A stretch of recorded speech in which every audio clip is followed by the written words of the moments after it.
सभी छात्रों का स्वागत। और आज के इस वीडियो में हम लोग देखेंगे लास्ट वाले टॉपिक के ऊपर बेस कुछ अंकित प्रश्न। तो पहला प्रश्न आपके सामने है कि एक समान रूप से आवेशित 2 मीटर त्रिज्या वाले गोली चालक पर आवेश का पृष्ठ घनत्व तो दे रखा है सिग्मा और ये वैल्यू है 80 माइक्रोकूलम। ठीक है, ये चिन्ह माइक्रो का होता है तो माइक्रोकूलम पर मीटर स्क्वायर। चालक से निकलने वाले कुल वैद्युत फ्लक्स यहाँ पर ज्ञात करना है, तो आइए उसको हल करते हैं। तो सबसे पहले आपको ये जानना होगा कि इस प्रश्न में क्या क्या चीज़ें आपको गिवन हैं या क्या क्या मान इसमें दे रखे हैं। तो सबसे पहले बात करते हैं 2 मीटर के बारे में। तो ये त्रिज्या दे रखी है उस आवेशित गोली चालक की, तो इसको आप लिखेंगे आर। ठीक है ना, तो आर से आप दिखाएंगे आर इक्वल्स टू 2 मीटर। और इसके मात्रक में भी कोई समस्या नहीं है क्योंकि ये सीधे सीधे मीटर में दे रखा। अगर सेंटीमीटर में होता तो हम उसको मीटर में कन्वर्ट करते। नाउ नेक्स्ट, आवेश का पृष्ठ घनत्व सिग्मा दे रखा है यहाँ पर 80 माइक्रोकूलम। तो माइक्रो को चेंज करना पड़ेगा भाई। तो माइक्रो को चेंज करने का तरीका देख लीजिए। माइक्रो को चेंज करते हैं 10⁻⁻6 लगाकर। अब ये बचा केवल कूलम पर मीटर स्क्वायर। ठीक है, इसका मतलब ये हुआ कि अब ये यूज़ करने के लिए पूरी तरह से तैयार है। क्वेश्चन में पूछा है उसका चुंबकीय वैद्युत फ्लक्स कितना होगा, फाई का मान कितना होगा। तो निर्गत वैद्युत फ्लक्स का जो मान होता है वो डिपेंड करता है phi E this is equals to Q upon epsilon not के ऊपर। यहाँ पर के का मान गिवन कर दीजिए। अगर अच्छा नहीं दे रखा तो बहुत अच्छी बात थी, अगर नहीं दे रखा तो आप के इक्वल्स टू 1 को प्लेस कर देंगे। ठीक है, लेकिन यहाँ पे सीधा सीधा आवेश नहीं दे रखा है, तो आवेश को हम पृष्ठ घनत्व की परिभाषा से यहाँ पर थोड़ा सा होमवर्क देख लीजिए। सिग्मा इक्वल्स टू हम लोगों ने पढ़ रखा है क्यू अपॉन ए, आवेश अपॉन क्षेत्रफल। यहाँ पर क्षेत्रफल के लिए क्योंकि ये गोली चालक की बात की जा रही है तो उसका पृष्ठ क्षेत्रफल होता है, क्यू को एज इट इज़ लिखेगा 4 पाई आर स्क्वायर। ठीक है ना, किसी भी गोले का surface area 4 pi R square के बराबर। और यहाँ से क्यू का अगर मान यहाँ पर आपको प्लेस करना है तो उन दोनों का आपस में मल्टीप्लाई होगा। This means Q equals to sigma into 4 pi R square. ठीक है ना, सभी के समझ में आ गया। तो अब इस पूरे वैल्यू को हमें यहाँ पर प्लेस करना पड़ेगा, यानी sigma into 4 pi R square upon epsilon not के। अब बस करना ये है, आपको इन सब के मानों को प्लेस करना है। तो phi E equals to sigma का मान जो गिवन है 80 इंटू 10⁻⁻6 आपने प्लेस किया, 4 रखा। पाई का मान 3.14 जैसे सभी लोग जानते हो 3.14। वहीं पर बात की जा रही है आर स्क्वायर के बारे में। तो आर का मतलब आप समझ जाइए कि आर के लिए आपको 2 का स्क्वायर करना पड़ेगा, यानी 2 का 2 बार मल्टीप्लाई करेंगे तो ये भी आपके पास में 4 ही मिलेगा। ठीक है, 2 2 जा 4 होता है, आर इसका वर्क करेंगे अपॉन एप्सिलॉन नॉट, यानी एप्सिलॉन नॉट का मान, ये मान आपको याद हो जाना चाहिए अब तक। ठीक है, तो सभी छात्रों से कहा है कि ये इस वैल्यू को याद करें और साथ में जो के है इसकी वैल्यू 1। इसको आपको सॉल्व करना होगा। तो सबसे पहले कैरी को सॉल्व किया करिए। 10⁻⁻12 ऊपर जाएगा तो प्लस का हो जाएगा। ठीक है, ये प्लस का 12 ऊपर जाएगा तो यहाँ पर ये माइनस का 6 और माइनस का 6, हाँ प्लस का 12, आपके पास प्लस का 6 बचेगा। और इसका मल्टीप्लाई करके आप भाग लगाएंगे तो सीधा सीधा आंसर आपके पास आएगा। समय की बचत के लिए मैं लिख के दे रहा हूँ आपको, आप लोगों का होमवर्क ये आप खुद को टैली करके बताएंगे कितना आंसर आ रहा है या नहीं। तो 4.52 इंटू 10⁸ ये वैल्यू आपके पास आनी चाहिए। तो न्यूटन इंटू मीटर स्क्वायर पर कूलम। ठीक है ना, ये वैल्यू आपके पास में मिलेगी। तो आपका सभी का होमवर्क है कि आप उसको चेकआउट करके मुझे बताएंगे कि ये आंसर सही मिलता है या नहीं। अगले प्रश्न पर आते हैं, देखते हैं। क्वेश्चन नंबर 2 कह रहा है धातु की एक पतली गोलीय कोश की त्रिज्या दे रखी है, स्फेरिकल सेल है। ठीक है, यहाँ से दिमाग में रख लीजिए स्फेरिकल सेल, जिसका डेरिवेशन और टॉपिक तीनों ही हम लोग पढ़ चुके हैं, केंद्र के लिए, सतह के लिए और बाहर किसी बिंदु पर। तो यहाँ पर देखते हैं किसके लिए कह रहा है। तो सबसे पहले बात ये है कि गोलीय कोश की त्रिज्या दे रखी है, यानी उसकी रेडियस उन्होंने दे रखी है, इसे हमने कैपिटल आर माना। तो कैपिटल आर का मान आप लिख लेंगे। हल कर रहे हैं क्वेश्चन नंबर 2 को। जैसा मैंने बताया सभी चीज़ों को लिखते जाया करिए। ठीक है, जो जो आपको मिलता जाए उसको नोट करते जाइए। 0.25 हुआ इतना मीटर, ये उसकी रेडियस आ गई गोलीय कोश की। इस पर 0.2 माइक्रोकूलम का आवेश है, तो इसके ऊपर चार्ज जो होगा वो एक समान रूप से फैल जाएगा। कितना चार्ज है वो भी गिवन है। तो this Q equals to 0.2 microcoulomb को चेंज कर लीजिए, जो मैंने बताया 10⁻⁻6 लगा दिया करिए, यहाँ पर भी माइक्रो मिला करे तो इतना कूलम। इसके कारण इलेक्ट्रिक फील्ड का मान ज्ञात करना है, जबकि बिंदु कहाँ पर हो, कोश के भीतर हो यानी इनसाइड द स्फेरिकल सेल, कोश के ठीक बाहर हो यानी उसकी सतह पर, और कोश के केंद्र से बाहर 3 मीटर की दूरी पर यानी बाहर हो जाएगा। ठीक है, जाहिर सी बात है थर्ड वाले पॉइंट पर अगर फोकस करें तो 3 मीटर बाहर कह रहा है, तो 3 मीटर बाहर मान लीजिए कहीं पर होगा, क्योंकि रेडियस तो 0.25 मीटर की है। ठीक है, और ये डिस्टेंस कितनी है, ये डिस्टेंस आपकी 3 मीटर के बराबर। तो पहले पॉइंट पे जब बात की जाए कोश के भीतर की बात की जाए तो यहाँ पर आप सभी को पता है इलेक्ट्रिक फील्ड कितना होगा। जिन्होंने थ्योरी अच्छे से पढ़ रखी है उन्हें पता है electric field inside the spherical shell this is equals to 0। Okay, next question में, नेक्स्ट पार्ट में कोश के ठीक बाहर जो ई का मान होगा इलेक्ट्रिक फील्ड इंटेंसिटी 9 × 10⁹, यानी सीधा मान हम उसी का लगाएंगे, और क्यू अपॉन जो डिस्टेंस है सरफेस के लिए आर और कैपिटल आर आपस में बराबर होता है, ठीक है ना, तो ये वैल्यू आपको इसमें बराबर हो जाएंगी।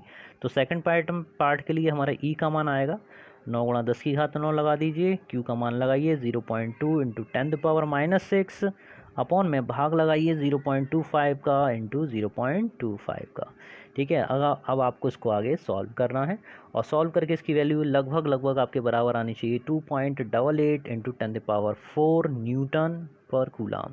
जिन छात्रों को दशमलव के गुणा भाग में अगर कोई प्रॉब्लम आ रही है तो उसके लिए भी मैंने काफ़ी अच्छे प्लेलिस्ट में वीडियो अपलोड कर रखे हैं, तो आप वहां पर जाकर उनको अच्छे से देख सकते हैं, सीख सकते हैं। बात करते हैं थर्ड पार्ट के ऊपर। कोश के केंद्र से 3 मीटर की दूरी पर अगर हो, ठीक है, तो 3 मीटर की डिस्टेंस के लिए अब वो पॉइंट बाहर चला गया, तो अब ये 0.25 हमारे किसी मतलब का नहीं रहा, हमें सिर्फ डिस्टेंस कवर करनी पड़ेगी, डिस्टेंस लेनी पड़ेगी, यानी आर का जो मान अब लिया जाएगा वो लिया जाएगा जितनी डिस्टेंस पर उस पॉइंट को पूछा जा रहा है। थर्ड पार्ट में सीधा मान लगाते हैं, तो E = 9 × 10⁹, चार्ज रखेंगे आवेश उतना ही 0.2 × 10⁻⁶ अपॉन R² कह रहा है तो 3 का स्क्वायर करेंगे, आपके पास में क्या मिलेगा 9, ठीक है ना। तो इसकी कैलकुलेशन मैं आपके लिए कर देता हूँ, तो 9 से 9 कैंसिल हुआ, यहाँ बचेगा 0.2 × 10⁻⁻ प्लस का 9 और माइनस का 6 आप करेंगे तो कितना बचेगा 3 बचेगा। 3 से एक डेसिमल से इसकी एक जीरो कैंसिल कीजिए, यहाँ रह जाएगी केवल 2, और 2 का मल्टीप्लाई करेंगे तो आपके पास में 200 न्यूटन पर कूलम। तो ये आया इलेक्ट्रिक फील्ड इंटेंसिटी आपका 3 मीटर की डिस्टेंस के लिए। ओके, नेक्स्ट क्वेश्चन पर आते हैं, स्टार्ट करते हैं क्वेश्चन नंबर 3। क्वेश्चन नंबर 3 कह रहा है 2.4 मीटर व्यास के किसी एक समान आवेशित चालक गोलक का पृष्ठ आवेश घनत्व दे रखा है 80 माइक्रोकूलम पर मीटर स्क्वायर। गोले पर आवेश कितना पता कर रहे हैं, और बी पार्ट में पूछ रहा है गोले के पृष्ठ से निर्गत विद्युत फ्लक्स कितना होगा। तो हमने एक गोला बनाया, और सभी लोग जानते हैं कि अगर जो व्यास है उसका आधा कर दें तो त्रिज्या मिलती है, तो त्रिज्या का मान बराबर होगा d/2, यानी व्यास का आधा करने पर 2.4 में भाग लगा दीजिए 2 से, तो 2 × 2 2 × 4 1.2 मीटर आपको मिली रेडियस। वहीं पर सिग्मा की जो वैल्यू मिली 80 माइक्रोकूलम, माइक्रो को चेंज करिए 10⁻⁶ में, और ये मिलेगा आपको कूलम पर मीटर स्क्वायर। अब आपसे पूछा जा रहा है आवेश कितना होगा, तो आवेश के लिए देखिएगा जरा, सिग्मा = Q/A होता है, तो यहाँ से Q का मान जो मिलेगा वो मिलेगा सिग्मा × A, और अगेन आपको यहाँ पर एरिया को चेंज करना पड़ेगा रेडियस के टर्म में, तो ये मिलेगा आपको 4πr²। अब यहाँ पे सीधा मान लगाइए भाई, ठीक है। तो सिग्मा का मान हो गया 8 × 10⁻⁻6 इंटू 4 इंटू 3.14, जो पाई का मान आपने लगाया, इंटू रेडियस कितनी दे रखी है 1.2 इंटू 1.2, ठीक है। इन सब का आपस में आपको मल्टीप्लाई करना है, और मल्टीप्लाई करके आपको आंसर बताना है कि आंसर इसका कितना आता है, ठीक है। वैसे यहाँ पे करना चाहे तो कर लीजिए, इसका 144 मिलेगा आपको, ठीक है, और 8 चौक 32। वैसे कुछ काम आप लोगों को देना चाहिए, क्योंकि से सब पकी पकाई खिचड़ी ऐसे आपको मिलती आती है, तो आप थोड़ा सा लापरवाही देने लगते हैं, ठीक है। तो ये काम मैं आपके ऊपर छोड़ता हूँ कि कितने स्टूडेंट ऐसे होंगे जो मुझे इसका कमेंट करके बताएंगे कि इसके क्यू का मान कितना आता है। चलिए बी पार्ट में आते हैं। बी में पूछ रहा है निर्गत विद्युत फ्लक्स कितना होगा, ठीक है ना। तो निर्गत विद्युत फ्लक्स का मान कितना होगा, तो निर्गत विद्युत फ्लक्स का मान डिपेंड करता है फाई के ऊपर, और फाई जो डिपेंड करता है Q/ε0 के ऊपर। तो अब यहाँ पर काम बढ़ गया, क्या हो गया कि यहाँ से जितना भी Q का मान आपको मिले वो यहाँ पर प्लेस करिएगा, और ε0 का मतलब 8.85 10⁻12 इंटू K का मान 1 लगाते हुए, ठीक है। यानी इसका आपको भाग देना है, और भाग देने के बाद फिर अगेन मुझे यहाँ कमेंट करके बताना है कि आपको यहाँ पर आंसर कितना मिला। मात्रक मैं बता देता हूँ, यूनिट मिलेगी आपको न्यूटन पर मीटर स्क्वायर पर कूलम। तो ये आपका थोड़ा सा टेस्ट हो जाएगा, आपका थोड़ा सा दिमाग एक्टिव होगा कि देखते हैं कितने छात्र ऐसे हैं जो इसका आंसर मुझे कमेंट करते हैं और बताते हैं। अगले क्वेश्चन पर आते हैं। क्वेश्चन आपके सामने कि 10 सेंटीमीटर त्रिज्या के चालक गोले पर अज्ञात परिमाण का आवेश है, यदि गोले के केंद्र से 20 सेंटीमीटर की दूरी पर इतना इलेक्ट्रिक फील्ड हो, और कैसा त्रिज्यता अंतर्मुखी है, इसको इंग्लिश में बोलता है रेडियली इनवर्ड है, ठीक है ना। तो गोले पर नेट आवेश कितना होगा, तो इसका थोड़ा सा डायग्राम बनाना चाहिए। तो हमने वो डायग्राम बनाया इसका, ये बनाया एक त्रिज्या का, और त्रिज्या जो उसकी दे रखी है हम कैपिटल R से मानते हैं, और ये गिवन है 10 सेंटीमीटर। आइए इसे नोट कर लेते हैं। तो यहाँ पर R = 10 सेंटीमीटर है भाई, सेंटीमीटर को मैंने बताया आपको जब चेंज करेंगे मीटर में 10⁻⁻2 मीटर लगाएंगे।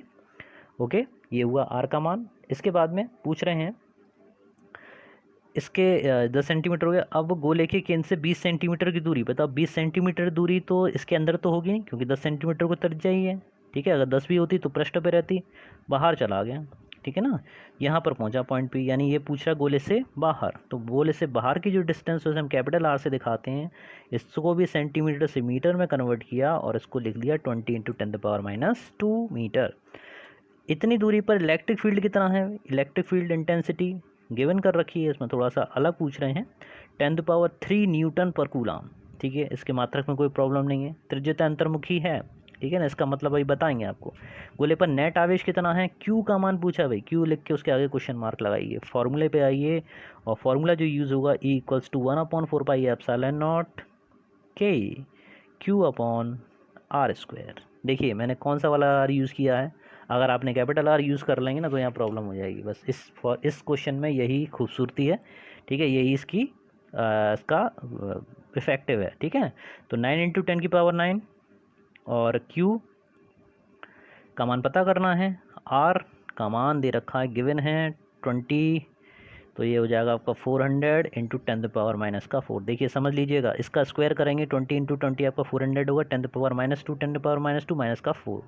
ठीक है ना, अब E का भी वैल्यू आपको गिवन है, तो E का भी मान अब हम क्वेश्चन में प्लेस कर देंगे। तो E का मान अगर सीधे सीधे लगाएं तो 1.5 × 10⁻3। इसका मतलब ये हुआ कि इसका मल्टीप्लाई होना है और इसका उसमें भाग होना है। तो वैल्यू निकालने Q की। काफ़ी बच्चे अच्छा काम कर रहे हैं, कुछ बच्चे हैं जो लगातार अपना रिस्पॉन्स दे रहे हैं, लेकिन मैं उम्मीद करता हूँ सभी बच्चे इसी तरह से अच्छा रिस्पॉन्स कराएं। तो ये मल्टीप्लाई किया और 9 × 10⁹ का इसमें गुणा हो रहा है, तो Q की वैल्यू निकालेंगे तो ये भाग में जाएगा और 10⁹। ठीक है, इसको आप सॉल्व कीजिएगा, सॉल्व करते हैं तो ये कैरी हटाए, 1 0 बढ़ाया, 3 से देखिए, 3 3 = 9, 3 5 = 15, और अब जो आपके पास बचेगा 1 0 से 1 0 कैंसिल कीजिए, और ये आपके बचा 5 4 = 20, 200/3 को यहाँ शामिल किया, इंटू 10⁻3 यहाँ बची, -4 एक जगह लिख लिया, और 9 ऊपर गया तो ये माइनस का 9 होगा भाई। ठीक है, 9 और 4 13 होते हैं, Q = 200/3 पेन जा रहा है क्या, इंटू 10⁻3 और ये माइनस का 13। ठीक है ना, तो प्लस का 3 और माइनस का 13, जब आप इसको माइनस कीजिएगा तो कितना बचेगा, 200/3 इंटू 10⁻−10, इतना कूलाम। ओके, यहाँ पर थोड़ा सा आपको ये भी देखना होगा कि जब आप 3 का भाग लगाएंगे, ठीक है, तो कितना मिलेगा, 6.66 मिलता जाएगा। तो अभी अगर लगाएं 66.66 इंटू 10⁻−10 मिलेगा, और इसमें अगर डेसिमल को एक प्लेस और आगे ले जाएं 6.67 कर लें, बाकी सभी 5 से अगर बड़ी होती है तो उसमें एक मान के जो वो देते हैं, बाकी बचेगा 10⁻−9। इतना इफेक्ट यहाँ पर पड़ेगा और इतना कूलाम आपका आंसर मिलेगा।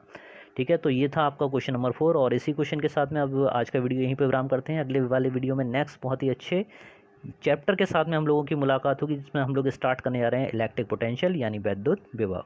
तो मिलते हैं बहुत ही जल्दी उस वीडियो के साथ में, बने रहिए, लगातार पढ़ते रहिए, बढ़ते रहिए। धन्यवाद, जय हिंद, जय भारत।